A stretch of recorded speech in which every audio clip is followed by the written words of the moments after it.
Okay, hello everybody. Now we're going to talk about Philippians chapter 3. Okay, so St. Paul's letter to Philippians chapter 3 talks about the value of knowing Christ and living a life devoted to Him. So, here, first of all, Paul begins by warning the Philippines to watch out for those who teach that they must follow certain Jewish laws to be saved. That's absolutely not correct. He emphasizes that true Christians worship God in the Spirit, glory in Christ Jesus, and do not put confidence in physical or external achievements. This teaches us that our relationship with God is not based on rules or rituals, but on our faith in Jesus.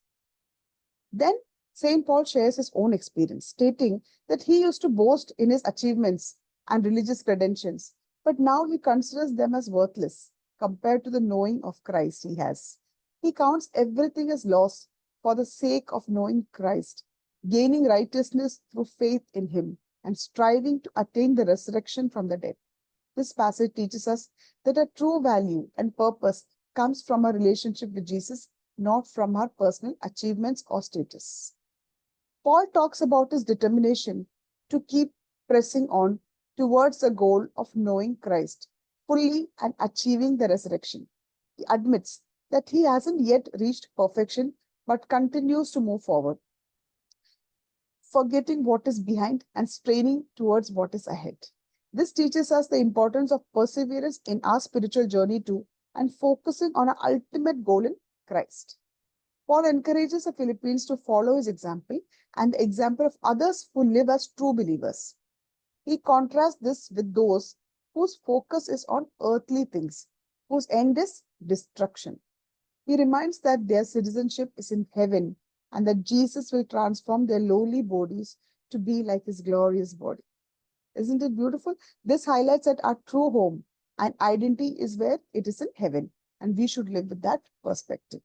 Thus, chapter 3 teaches about the importance of valuing our relationship with Christ above all, persevering in our spiritual journey, and also keeping our focus on our heavenly citizenship. Now, let's talk about Philippians chapter 4. Chapter 4 is a chapter filled with practical advice and encouragement from Paul to the Philippines. It is about finding joy, peace, and strength through Christ. How? Paul starts by urging the Philippines to rejoice in the Lord always. He emphasizes that joy should be a constant part of their lives, no matter whatever the circumstances are. He also advises them to let their gentleness be evident to everyone. This teaches us that joy and gentleness are important traits for Christians to display in every situation. Paul advises the Philippines not to be anxious about anything. Instead, they should present their request to God through prayer and thanksgiving. By doing this, they can experience God's peace, which will guard their hearts and minds. Now, this is a valuable lesson on how to handle anxiety by turning our worries into prayers and trusting God to provide peace.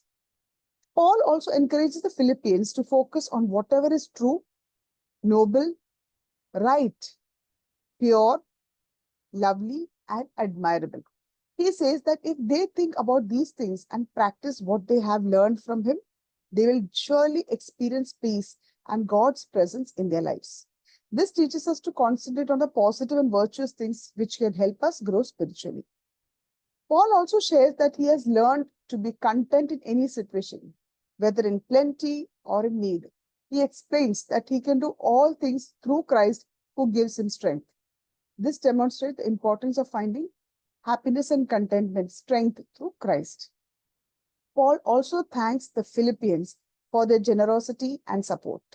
He acknowledged their partnership in his ministry and assures them that God will supply all their needs according to his riches in glory. This teaches us about the value of supporting others and being grateful for the help we receive.